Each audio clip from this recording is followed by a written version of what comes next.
Hello my dear students, welcome to ATP star Kota.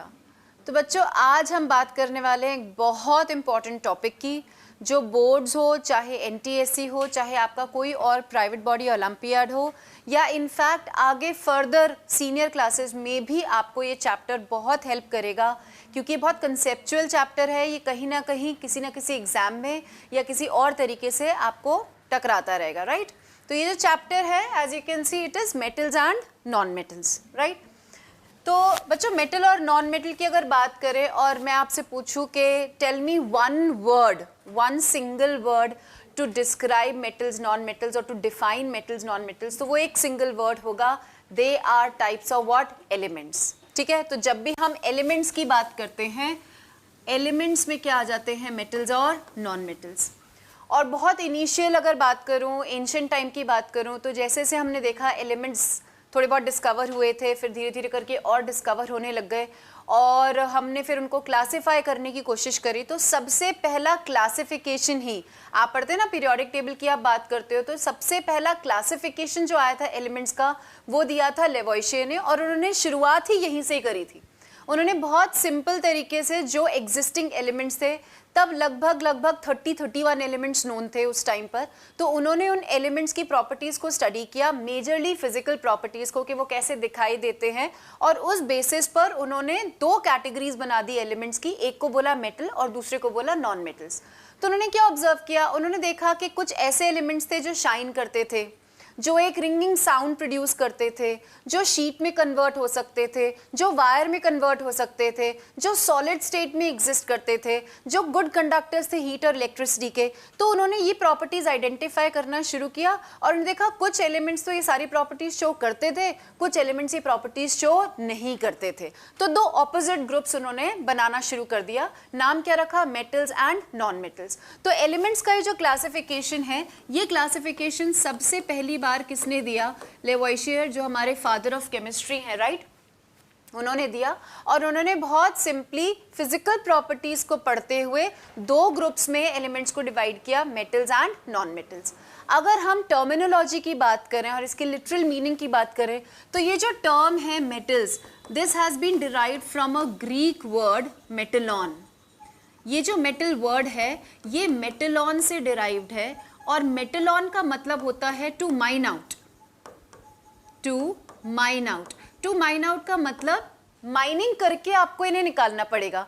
यानी ये कहाँ आकर करते हैं? ये अर्थ क्रस्ट में आकर करते हैं, और अर्थ क्रस्ट में से हमको इनको निकालना पड़ता है। वहां से इस मेटलॉन वर्ड से टर्म क्या बना? मेटल। फिर हमने इनकी प्रॉपर्टी स्टडी करना शुरू किया कि अच्छा ये ऐसे ऐसे ऐसे हैं, और जो दूसरे टाइप के, दूसरे कैटेगरी के एलिमेंट्स थे जो कहीं भी आपको मिल जाते थे, एटमॉस्फेयर में भी मिल जाते थे, ज़रूरी नहीं था उनको माइन आउट करके निकालना, और उनकी प्रॉपर्टीज़ मेटल्स की क्या थी? ऑपोजिट। यानी जो मेटल नहीं थे, मेटल नहीं थे, तो टर्म रख दिया क्या? Non metal, right? तो बहुत सिंपल शुरुआत हुई इस चीज़ की कि लेवोइशियर ने एलिमेंट्स को क्लासिफाई किया प्रॉपर्टीज के बेसिस पर, metal and non metal. Non metal simply जो मेटल नहीं है वो क्या बनता गया? नॉन मेटल में कैटेगराइज होता गया। और मेटल जो टर्म है वो इस बेसिस पर निकाला गया कि अगर आपको किसी भी मेटल की ज़रूरत है, जैसे आपको एल्यूमिनियम की शीट बनानी है, या आपको गोल्ड के ऑर्नामेंट्स बनाने हैं, आपको सिल्वर के ऑर्नामेंट्स बनाने हैं, तो आपको इन सारे एलिमेंट्स को अर्थ में से माइन आउट करना पड़ता है, तब आप इनको यूज़ कर पाते हो। तो वो माइनिंग से ही टर्म क्या निकला? मेटल। और फिर मेटल नॉन मेटल दो कैटेगरीज बनना शुरू हो गई। आज की डेट में बात करें तो वी हैव 118 एलिमेंट्स डिस्कवर्ड और सिंथेसाइज्ड व्हाटएवर। और ये जो एलिमेंट्स हैं, ये अब हम तीन कैटेगरीज में डिवाइड करते हैं। मेटल और नॉन मेटल तो है ही, साथ में हम एक और कैटेगरी बताते हैं। कौन सी? शायद आपने सुना होगा, मेटलॉइड्स। ये टर्म आपने सुना होगा। तो अब हमारे पास जो एलिमेंट्स हैं वो तीन कैटेगरीज में फॉल करते हैं। मेटल्स हैं, मेजरली ज़्यादा नंबर जो है एलिमेंट्स का वो मेटल्स हैं, उनके ऑपोजिट है नॉन मेटल्स, और एक तीसरी कैटेगरी एलिमेंट की आ जाती है। कौन सी? मेटलॉइड। मेटलॉइड ऐसे एलिमेंट्स हैं जिनको हम पहले सेमी मेटल्स भी बोलते थे। ये ऐसे एलिमेंट्स हैं which show the properties of both metals and non metals. ठीक है, ये मेटल और नॉन मेटल दोनों की प्रॉपर्टी शो करते हैं। एक सिंपल सा एग्जाम्पल अगर बोलें तो it can be silicon, it can be germanium, ये कुछ मेटलॉइड्स के एग्जाम्पल हैं। और ये मेटल और नॉन मेटल की कंडीशनली कभी मेटल की प्रॉपर्टी शो कर देते हैं, कभी नॉन मेटल की। So they have these intermediate properties of metals and non metals. तो 3 कैटेगरीज में अब एलिमेंट्स आ गए, metals, non metals and intermediate कौन आ गए, मेटलॉइड्स आ गए। तो यहां से इस टॉपिक की क्या हुई, शुरुआत हुई। अब अगर आगे अपन बात करें तो इनकी पोजीशन, क्योंकि मैंने कहा कि एलिमेंट्स हैं तो एलिमेंट्स को, सारे एलिमेंट्स को आपको पता होगा कि हमने कैसे अरेंज किया है, पीरियोडिक टेबल के फॉर्म में अरेंज किया है, विच इज कॉमनली और which is more correctly called the long form of periodic table, right. इसकी बात आगे अपन वीडियोस में करेंगे क्योंकि ये भी बहुत बहुत इंपॉर्टेंट टॉपिक है और बहुत बेसिक टॉपिक है। 11th में भी आता है ये दोबारा से, चैप्टर नंबर 3 अगर आप एनसीईआरटी में देखो तो पीरियोडिक टेबल ही मिलेगा आपको। तो इसके बिना केमिस्ट्री को समझना क्या है, इम्पॉसिबल, मतलब आप सोच ही नहीं सकते केमिस्ट्री को समझना बिना पीरियोडिक टेबल के। तो अगर अपन एलिमेंट्स की, मेटल्स नॉन मेटल्स की पोजीशन देखें पीरियोडिक टेबल में, तो जो मेटल्स हैं वो एज आई सेड ज़्यादा नंबर जो है एलिमेंट्स का वो मेटल्स का है, नॉन मेटल्स कम है। ओवर 90 एलिमेंट्स आउट ऑफ 118 क्या है, मेटल्स हैं। तो metals occupy the left side and the centre of the periodic table. Metals जो है लेफ्ट से, आप पीरियोडिक टेबल को लेफ्ट टू राइट रीड कर सकते हो, आप टॉप टू बॉटम भी रीड कर सकते हो, आप लेफ्ट टू राइट भी रीड कर सकते हो। तो लेफ्ट में सारे मेटल्स हैं और सेंटर में भी सारे मेटल्स हैं, राइट की तरफ क्या आने लग जाते हैं, नॉन मेटल्स आने लग जाते हैं। तो लेफ्ट और सेंटर में क्या है, मेटल्स हैं। और अगर हम नॉन मेटल्स की बात करें तो नॉन मेटल्स कहाँ आ जाएंगे, नॉन मेटल्स राइट में आ जाएंगे, ठीक है। इसका एक एक्सेप्शन ध्यान में रखना, ये एक्सेप्शन बहुत बार बहुत जगह रिपीट होगा। एक्सेप्शन आएगा आपका क्या, हाइड्रोजन। इंपॉर्टेंट मार्क करके लिख लेना बच्चों, एक्सेप्शन इस चीज का, इस पोजीशन का क्या आ जाएगा, हाइड्रोजन। हाइड्रोजन क्या है, it is the first element in the periodic table, क्योंकि इसका एटॉमिक नंबर 1 है। तो ये रखा कहाँ गया है, एक्सट्रीम लेफ्ट में रखा गया है। एक्सट्रीम लेफ्ट में कौन है, मेटल्स हैं, पर हाइड्रोजन क्या है, it is a non metal. अगर हम इसकी प्रॉपर्टीज देखें तो ये क्या है, नॉन मेटल है, राइट। तो हाइड्रोजन ऑल्दो नॉन मेटल है पर ये रखा कहाँ गया है, लेफ्ट हैंड साइड में रखा गया है। So this becomes an exception to this positioning of elements in the periodic table. तो पीरियोडिक टेबल की अगर सिंपल सी बात करें तो लेफ्ट में और सेंटर में क्या आ जाते हैं, मेटल्स आते हैं। जैसे जैसे आप राइट में जाते हो क्या आने लग जाते हैं, मेटलॉइड नॉन मेटल्स आने लग जाते हैं। और अगर आपने कभी ध्यान से पीरियोडिक टेबल देखी हो तो उसमें आपको एक जिगजैग लाइन नजर आती है इस तरीके से, है ना। ये तो हो गई left side, left and centre, यानी यहाँ तो क्या आ गए, मेटल्स आ गए। और इस जिगजैग लाइन के इधर क्या आ गए, यानी राइट हैंड साइड में क्या आ गए, नॉन मेटल्स आ गए। इस जिगजैग लाइन पर जो एलिमेंट्स आते हैं, जैसे सिलिकॉन आता है, जर्मेनियम आता है, ये जो जिगजैग लाइन है ये क्या शो करती है, ये शो करती है मेटलॉइड्स को। तो दिस जिगजैग लाइन, इस पर क्या प्लेस्ड है, इस पर मेटलॉइड्स प्लेस है।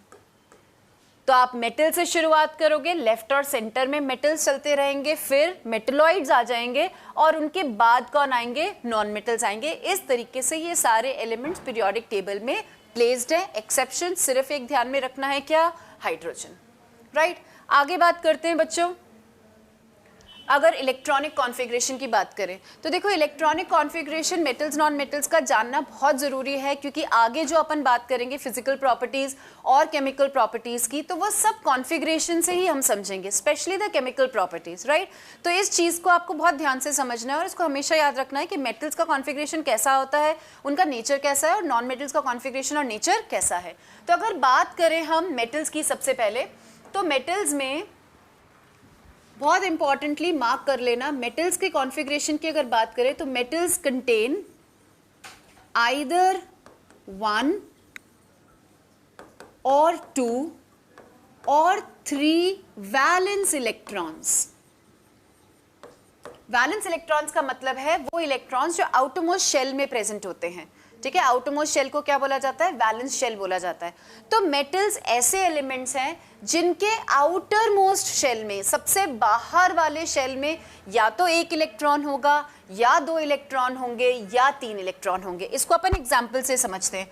फॉर एग्जाम्पल लेट्स से हमने लिया लिथियम, लिथियम का एटॉमिक नंबर क्या है 3। अब देखो इस चैप्टर के लिए बार बार मैंने हाइड्रोजन की बात करी, अभी मैं लिथियम और आगे ही बात करूंगी, तो मैं बार बार आपको एटॉमिक नंबर बोलूंगी। अगर आपको नहीं पता तो मैं बता देती हूँ कि atomic number is equal to the number of protons present in the nucleus of the atom, by default it is equal to the number of electrons present in the atom.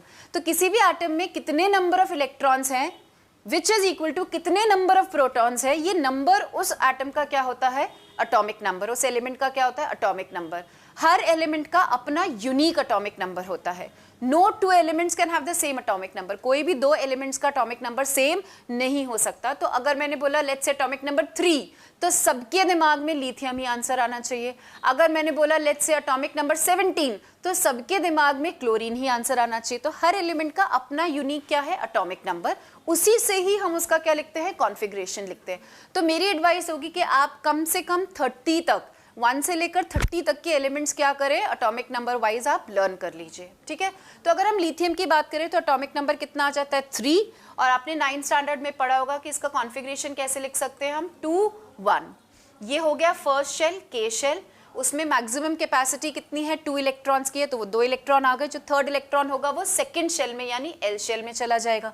तो इसका जो वैलेंस शेल है वो कौन सा है, L shell, the second shell. उसमें कितने इलेक्ट्रॉन्स हैं, 1 इलेक्ट्रॉन है। तो ये किस में फॉल करेगा, मेटल की कैटेगरी में फॉल करेगा। अपन कोई और एग्जांपल ले लेते हैं। फॉर एग्जांपल आपने बोला मैग्नीशियम, मैग्नीशियम का एटॉमिक नंबर होता है 12। अगर आप इसका कॉन्फ़िगरेशन लिखो तो आ जाएगा 2 8 2, काउंट करके देखो 12 हो गया है। अब इसका वैलेंस शेल कौन सा है, ये वाला KLM, the third shell is the valence shell in magnesium. और उसमें कितने इलेक्ट्रॉन्स आ रहे हैं, 2। क्योंकि वैलेंस इलेक्ट्रॉन्स 2 है, ये भी किस कैटेगरी में चला गया, मेटल्स की कैटेगरी में चला गया। चलो कोई और एग्जांपल लेते हैं। फॉर एग्जांपल इसी के पास में आता है एल्यूमिनियम, एटॉमिक नंबर 13, ठीक है। इसका कॉन्फ़िगरेशन लिखेंगे तो कितना आ जाएगा, 2 8 3। अब इसके वैलेंस इलेक्ट्रॉन कितने हैं, 3 हैं। तो अगर आपको आइडेंटिफाई करना है, this is also very common type of question, कि बहुत सारे X Y Z A B C करके ऐसे अननोन एलिमेंट्स दे देते हैं और उनका एटॉमिक नंबर आपको बता देते हैं। फिर वो पूछते हैं इसमें से मेटल्स कौन है, नॉन मेटल्स कौन है। तो बहुत ईजी, आप सबका कॉन्फ़िगरेशन लिखिए, जिसके भी आउटर मोस्ट में 1 2 या 3 इलेक्ट्रॉन आता है, 1 2 या 3 वैलेंस इलेक्ट्रॉन आते हैं, वो किस कैटेगरी में आ जाएंगे, मेटल्स की कैटेगरी में आ जाएंगे। वेरी सिंपल, ठीक है। अब अगर इनके नेचर की बात करें तो देखो एक छोटा सा रूल अपन पढ़ते हैं which is called the octet rule. शायद आपने नाम सुना होगा, octet rule. Octa referring to 8, octet octa का मतलब होता है 8, राइट। तो ये रूल क्या कहता है, ये रूल बेसिकली स्टेबिलिटी का क्राइटेरिया है। ये रूल ये कहता है कि अगर किसी भी एटम के आउटर मोस्ट में 8 इलेक्ट्रॉन्स हैं तो वो स्टेबल है, और अगर नहीं है तो वो स्टेबल नहीं है। बहुत सिंपल सा रूल है। क्या कहता है ऑक्टेट रूल, ऑक्टेट रूल ये कहता है कि एनी स्पीशीज और any atom which has 8 valence electrons, बाहर वाले ही देखने हैं और कुछ नहीं देखना, ठीक है। अगर किसी भी एटम में 8 वैलेंस इलेक्ट्रॉन्स होते हैं तो वो कैसा होता है, स्टेबल होता है, अदरवाइज वो स्टेबल नहीं होता है। ये नोबल गैसेस को स्टडी करके हमने रूल निकाला, ठीक है। अब हर एलिमेंट, हर एटम क्या कोशिश करेगा, अगर वो स्टेबल नहीं है तो वो स्टेबल होने की कोशिश करेगा। ये तो बेसिक थंब रूल है, हमारी पूरी यूनिवर्स का ही ये थंब रूल है कि हर चीज स्टेबिलिटी की तरफ बढ़ रही है, राइट। तो अगर कोई एटम स्टेबल नहीं है तो वो क्या कोशिश करेगा कि वो एनी हाउ स्टेबल हो जाए। अब मेटल्स पर ये चीज अप्लाई करते हैं, ठीक है। क्या करना है इनको, ऑक्टेट रूल फॉलो करना है। ऑक्टेट में ही एक और इसका मॉडिफिकेशन आया, वो भी आप ध्यान में रखना, विच is called the duplet rule, ठीक है। मेजर तो ऑक्टेट रूल है, इसी का एक सबसेट क्या आ गया, duplet rule. Duplet referring to double means 2।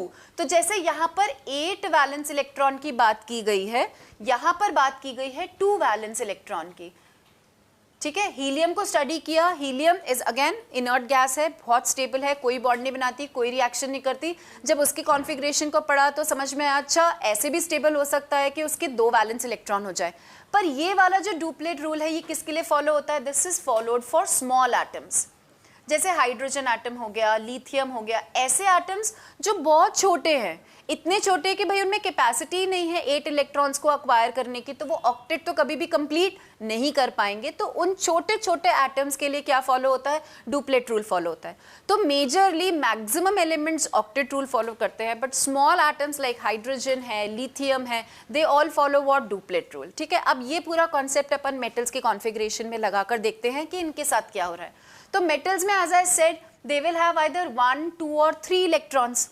अब अगर इनकी बात करें, for example let's say magnesium की बात कर रहे हैं, तो आउटर मोस्ट में कितने हैं? 2 वैलेंस इलेक्ट्रॉन है ना। 2 वैलेंस है तो ये स्टेबल नहीं है, क्योंकि स्टेबिलिटी का क्राइटेरिया क्या है? ऑक्टेट। ये क्योंकि बड़ा एटम है, आप उस पर डुप्लेट नहीं लगा सकते। ऐसे मत सोचना कि मैम इसके आउटर मोस्ट में 2 आ गए, ये डुप्लेट रूल फॉलो करके स्टेबल हो जाएगा। No, it is a bigger atom, it has a capacity of 8 electrons. तो इसके लिए क्या फॉलो करना पड़ेगा आपको? ऑक्टेट रूल फॉलो करना पड़ेगा। कंफ्यूज बिल्कुल भी मत होना। तो ये कब स्टेबल माना जाएगा? जब इसके 8 वैलेंस इलेक्ट्रॉन्स होंगे। अब 8 कैसे होंगे? देखो, इसके पास 2 ऑप्शन है, या तो इसके पास 2 इलेक्ट्रॉन्स हैं, ये कहीं से 6 इलेक्ट्रॉन्स और गेन कर ले, 2 और 6 मिलकर क्या हो जाएंगे? 8 इलेक्ट्रॉन्स। ये पहला ऑप्शन है। दूसरा ऑप्शन क्या है कि ये अपने इन 2 इलेक्ट्रॉन्स को लूज कर दे, किसी और को दे दे, डोनेट कर दे। अगर ये 2 इलेक्ट्रॉन्स लूज हो जाते हैं तो आउटर मोस्ट में देखो क्या आ जाएगा? 8 इलेक्ट्रॉन्स आ जाएंगे। खुद सोच के बताओ क्या ज्यादा इजी है, 6 इलेक्ट्रॉन्स गेन करना, 6 इलेक्ट्रॉन्स गेन करना, या 2 इलेक्ट्रॉन लूज कर देना? ऑफ कोर्स 2 इलेक्ट्रॉन लूज करना क्या है? ज्यादा इजी है फॉर मैग्नीशियम एटम। तो ये क्या करता है? 2 इलेक्ट्रॉन लूज करता है और इस तरीके से अपना क्या कर लेता है? ऑक्टेट कंप्लीट कर लेता है।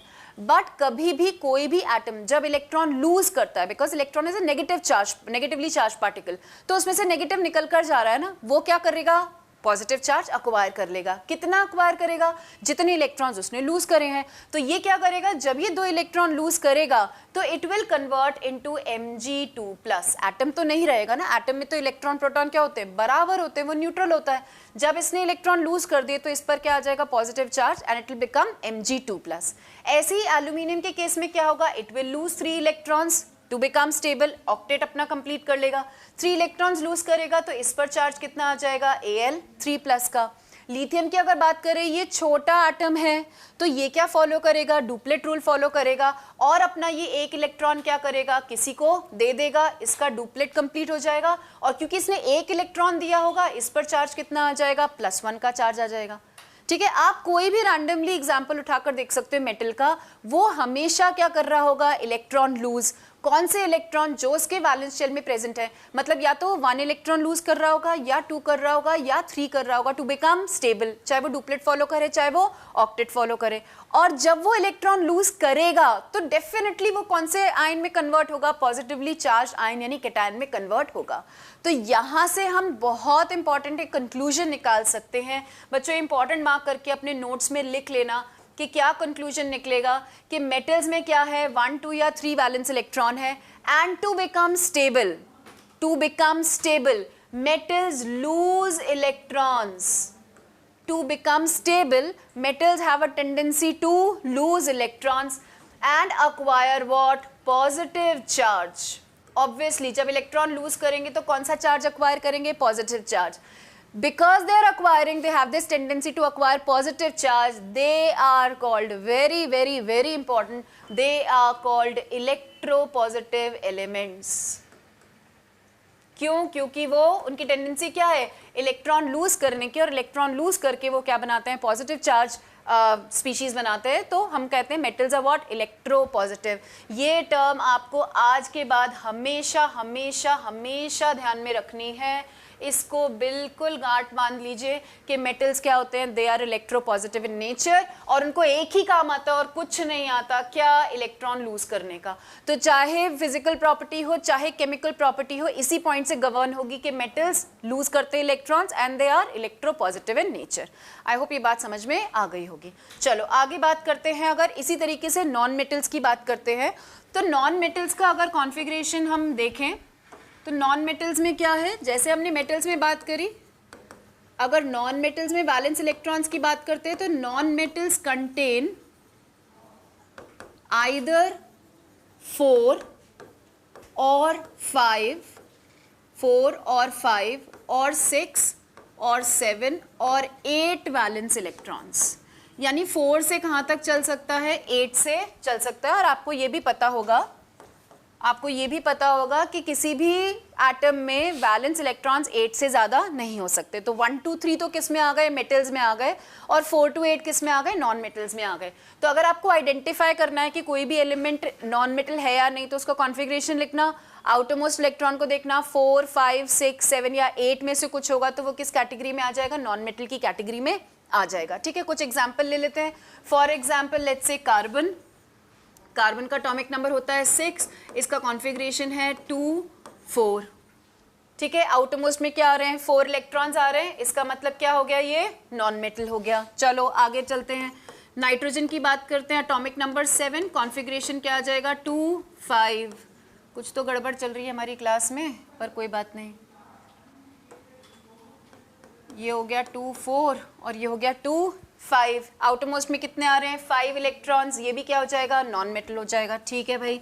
ऑक्सीजन की बात करते हैं, 8, क्या कॉन्फ़िगरेशन चल रहा है, 2 6, नॉन मेटल हो गया।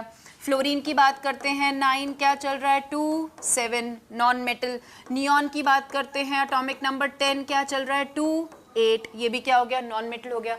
तो किसी भी एलिमेंट के आउटर मोस्ट में 4 5 6 7 या 8 इलेक्ट्रॉन्स आते हैं तो वो किस कैटेगरी में आ जाता है, वो नॉन मेटल की कैटेगरी में आ जाता है। ठीक है, अब फिर से वही, स्टेबल नहीं है, स्टेबल होने की कोशिश करेंगे, ऑक्टेट रूल या डुप्लेट रूल को फॉलो करेंगे।